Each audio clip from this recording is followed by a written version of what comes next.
Que la grâce et la paix du Seigneur Jésus-Christ soient avec vous, son Église vivifiante, son Église militante, un peu partout dans le monde. Je reviens avec Colossiens chapitre 2. Je vais vous lire les versets 18 et 19. Colossiens chapitre 2, versets 18 et 19.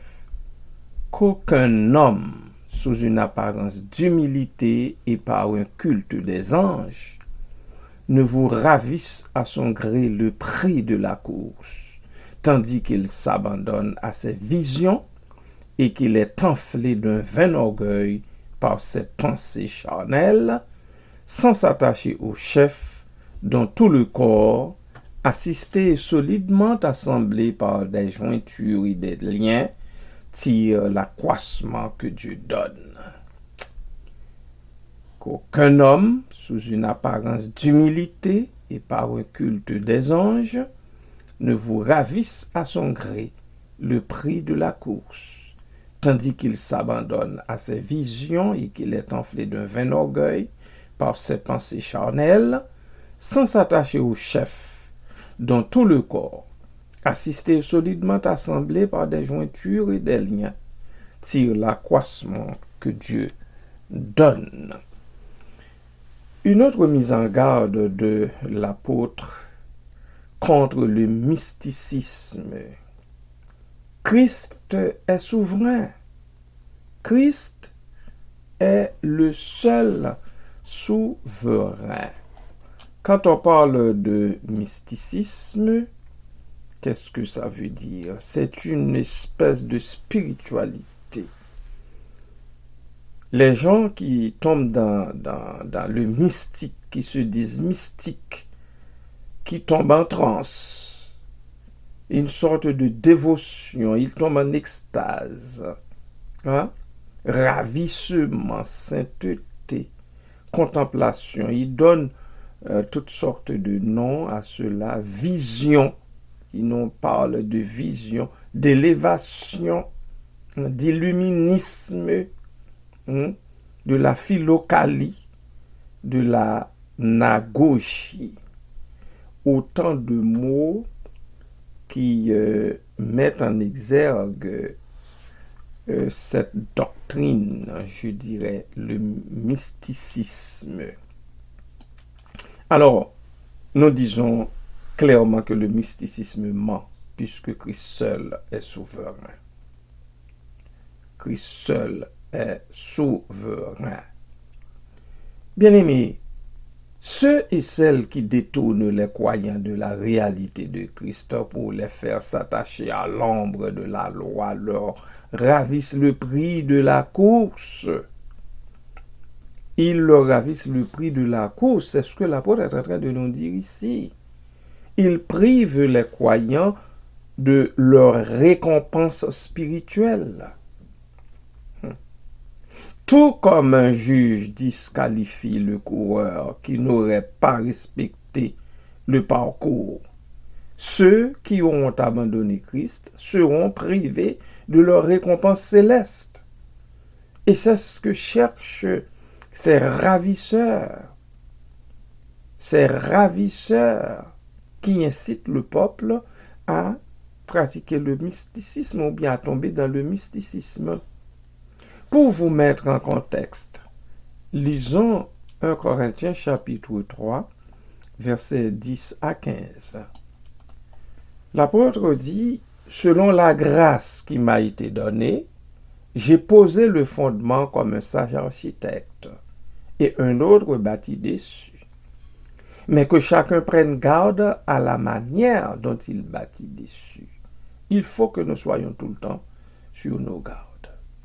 Car, verset 11, personne ne peut poser un autre fondement qui a été posé, savoir Jésus-Christ.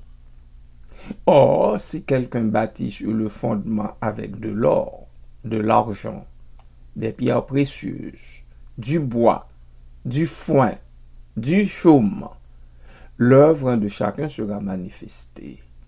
Car le jour la fera connaître, parce qu'elle se révélera dans le feu, et le feu éprouvera ce qu'est l'œuvre de chacun. Si l'œuvre bâtie par quelqu'un sur le fondement subsiste, il recevra une récompense. Si l'œuvre de quelqu'un est consumée, il perdra sa récompense. Pour lui, il sera sauvé, mais comme au travers du feu. Voilà, l'apôtre ne peut pas être plus clair ici. Certains hérétiques qui détournent les croyants d'un service fidèle peuvent avoir une apparence d'humilité. C'est pour cela qu'il ne faut pas qu'on se fie à toutes sortes d'humilité, à toutes sortes de personnes qui se disent humbles, à toutes sortes de personnes qui auraient en apparence une sorte d'humilité, une certaine humilité.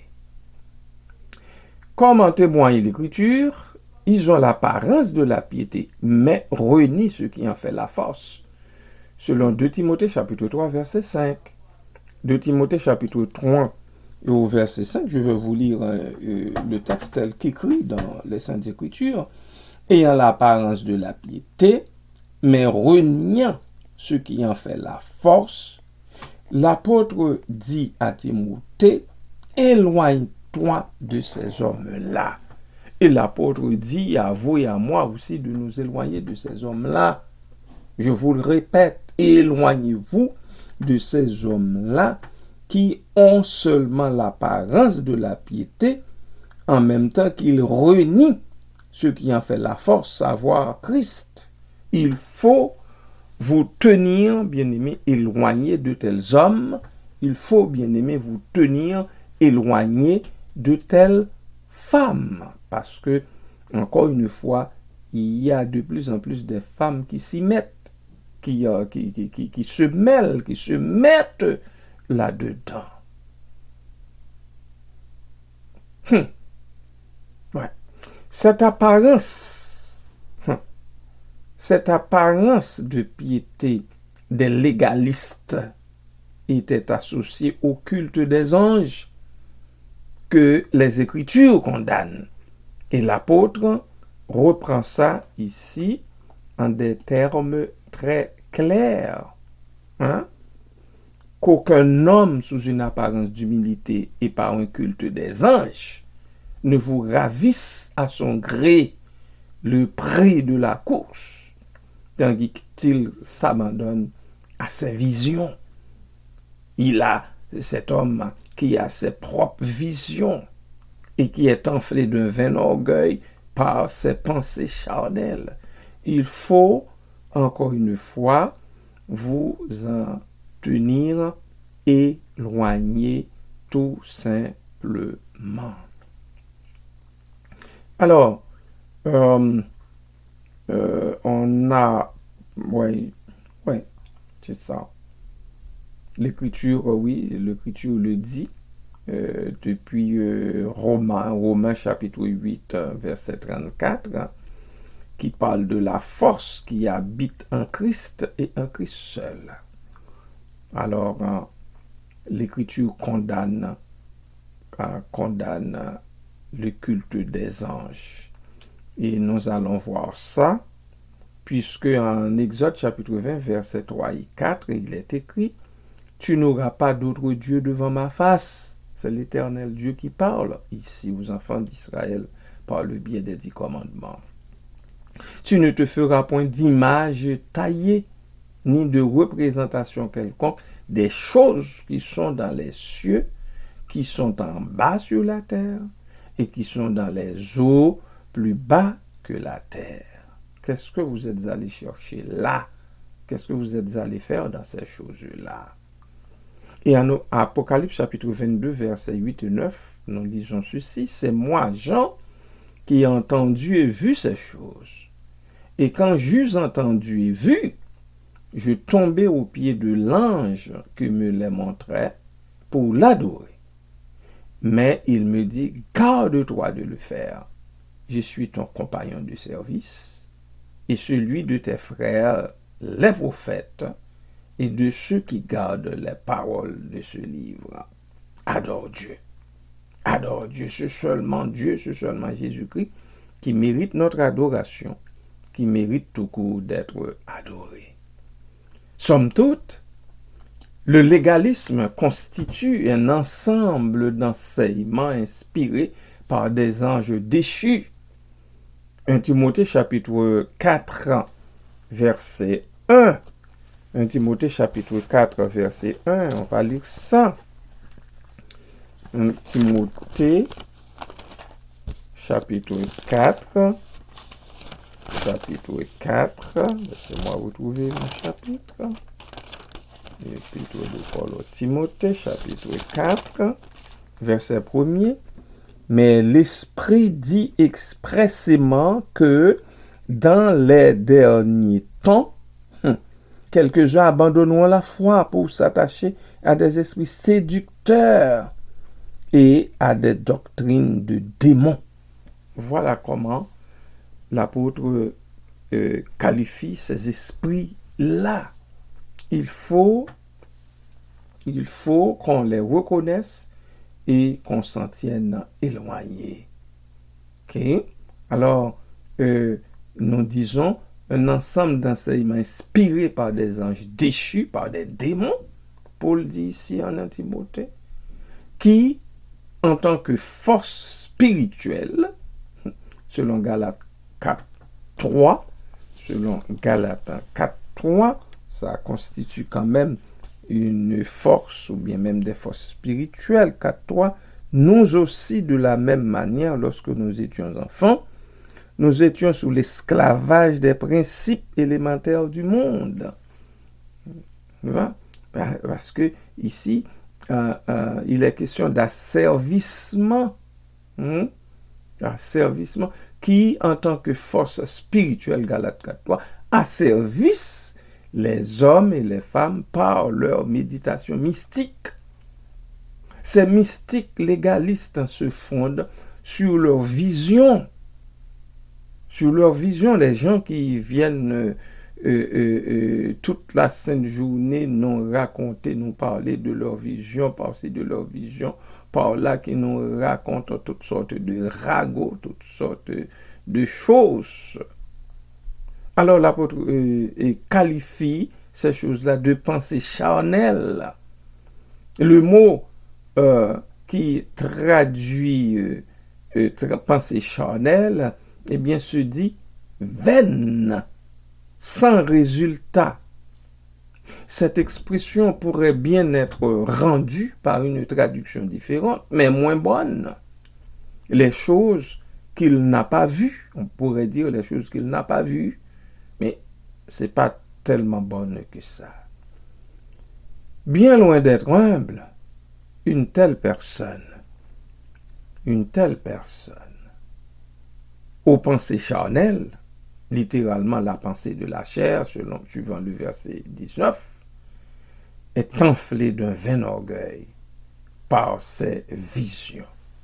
Parce que vous et moi, nous le comprenons, enfin, nous devrions le comprendre, parce que ces gens qui nous parlent de vision toute la sainte journée, se frappent la poitrine. Ils se frappent la poitrine comme si ils auraient été visités par Dieu lui-même en vision, hein, et puis comme si Dieu leur aurait donné une mission spéciale. Je ne suis pas en train de dire que Dieu ne donne pas de mission spéciale, bien sûr, il donne du travail spécial de temps à autre à ses serviteurs, à ses servantes. Mais c'est pas de par la volonté de ses serviteurs et servantes, c'est de par uniquement la seule volonté de Dieu. De par la seule volonté de Dieu.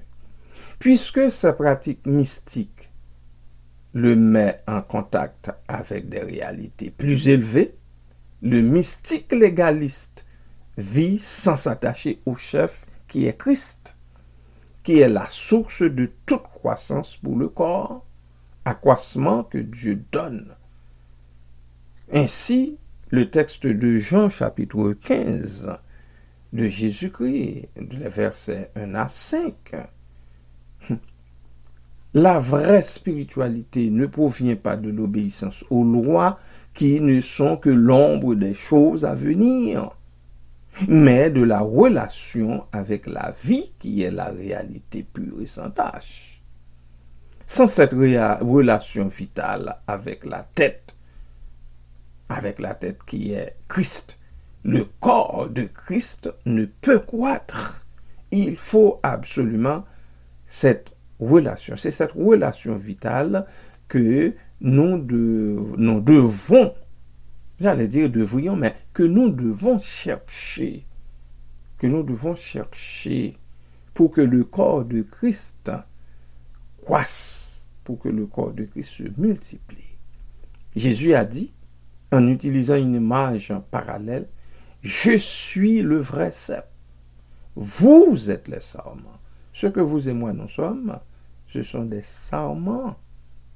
Et le Seigneur a continué, on en sort dans Jean chapitre 15, verset 5. Celui qui demeure en moi et en qui je demeure porte beaucoup de fruits. Car sans moi, vous ne pouvez rien faire. Vous ne voulez pas porter beaucoup de fruits à la gloire de Dieu après tout ce qu'il a fait pour vous, après tout ce qu'il nous a donné. Vous ne voulez pas porter beaucoup de fruits. Si vous voulez porter beaucoup de fruits, il faut rester attaché au sceptre. Il faut savoir que sans lui, vous ne pouvez rien faire. C'est seulement de par sa seule puissance que vous et moi, encore une fois, nous arriverons à faire quelque chose à la gloire de son nom. Il est probable que je ne fasse pas de grandes choses, des affaires spectaculaires à la gloire de Dieu et pour la gloire de Dieu. Mais ce qu'il me donne à faire, il me suffit de le faire fidèlement. Il me suffit de le faire fidèlement. Il vous suffit de le faire fidèlement. Il n'existe pas de tâche moindre dans l'œuvre du Seigneur. Sachez-le bien, bien-aimé. Ce qu'il vous donne à faire, faites-le tout simplement. En son honneur et pour sa gloire. Et vous voilà ouvrière dans sa vigne avec lui. Soyez bénis par ces paroles et continuez votre course avec persévérance, car c'est lui qui nous conduit toujours. Ainsi nous chantons avec le cœur et disons, il me conduit douce pensée. Vous et moi, nous n'avons pas besoin d'aller chercher plus loin. Le Seigneur sait ce dont nous sommes capables. Il sait ce dont nous avons besoin pour porter beaucoup de fruits dans sa vigne. Soyez bénis en Jésus-Christ, bien-aimé de Dieu.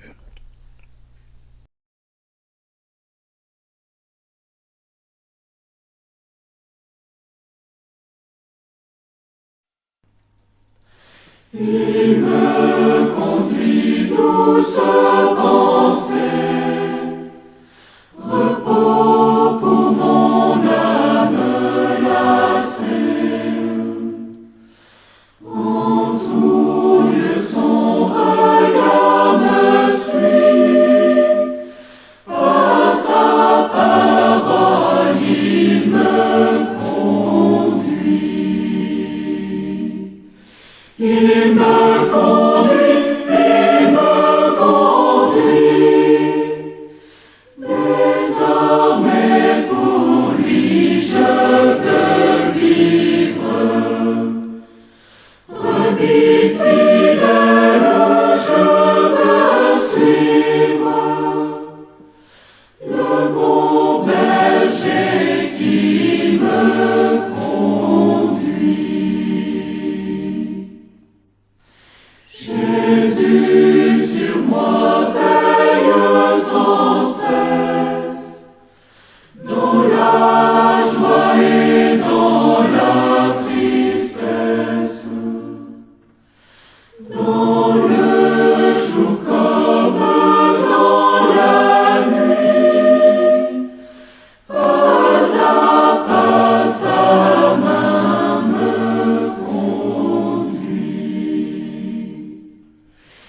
Il me conduit, il me conduit.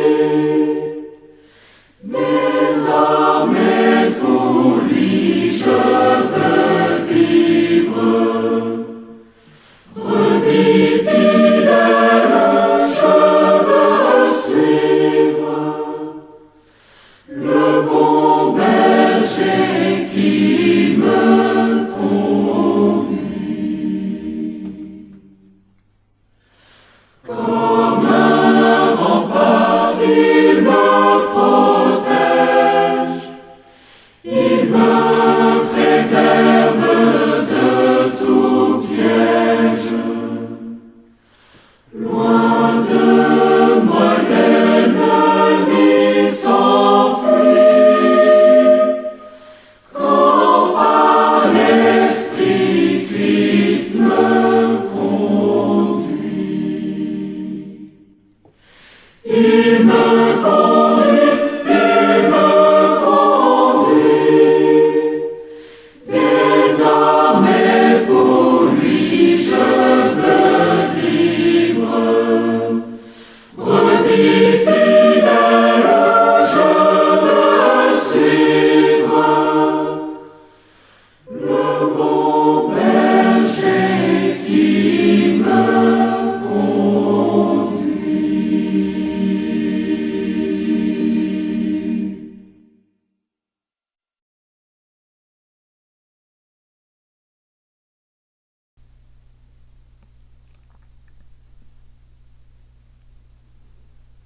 Adorable Père Céleste en Jésus-Christ, nous voici une autre fois devant toi, après avoir lu ta parole.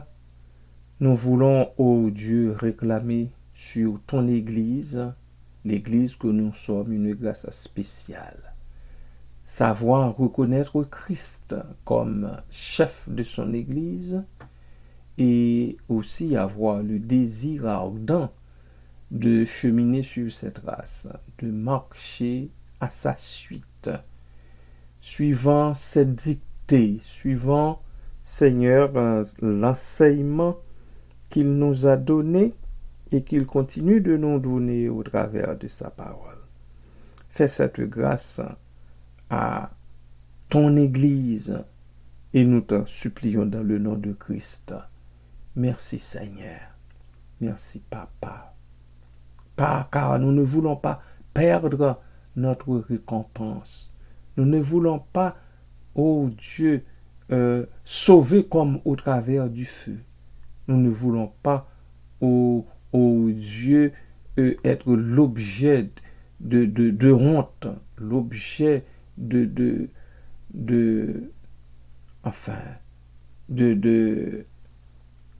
objet de honte, objet de reproche de la part de notre Sauveur bien-aimé qui nous a fait tant de bien en donnant sa vie pour que nous ayons la vie. Merci Père, merci Papa, merci pour ce nouveau jour, merci de nous permettre de le contempler.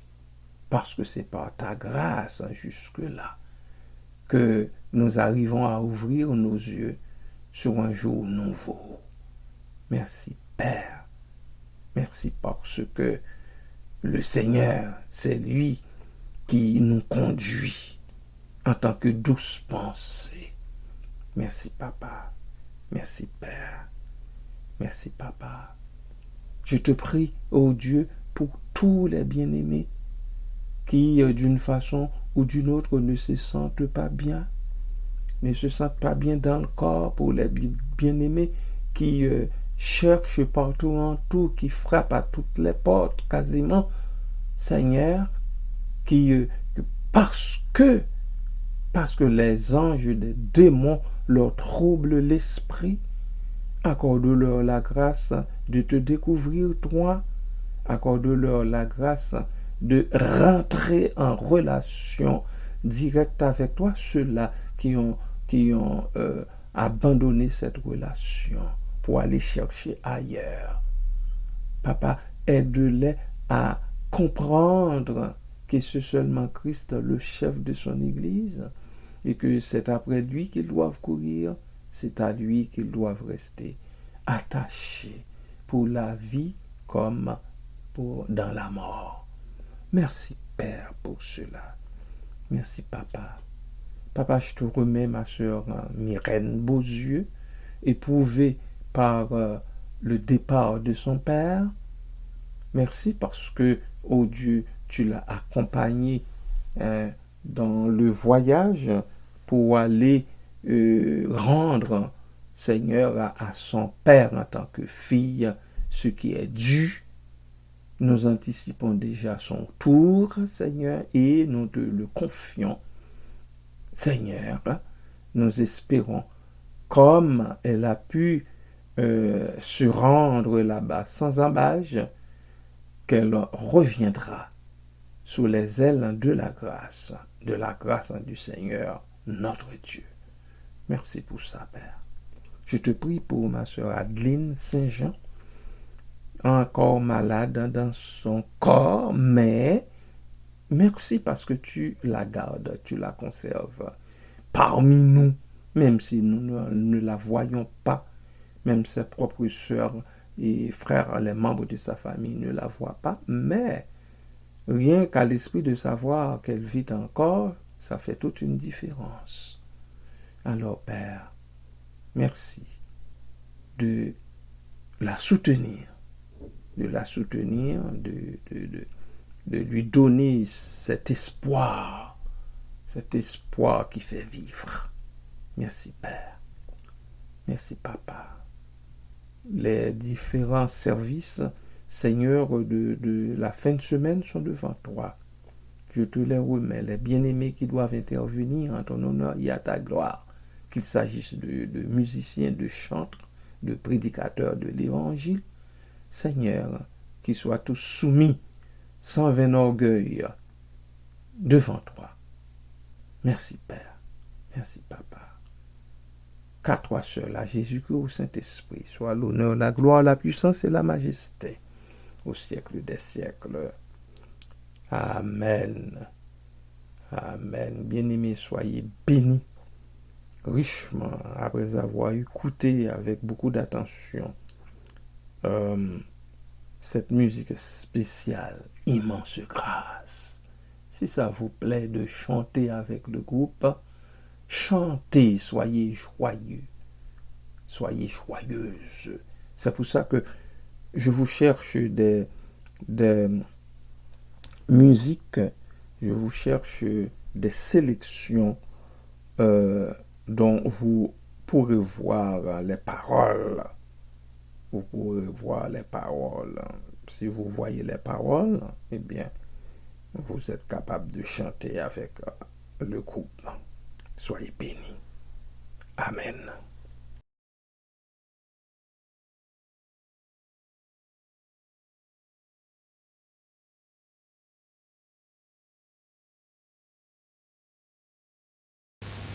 Immense grâce, ô merveilleux amour, sur mon cœur passe et repasse toujours, et comme un océan puissant, dont les flots vont en se pressant, l'amour de Jésus m'inonde. Onde sur onde, comme un flot puissant, ton amour m'inonde, comme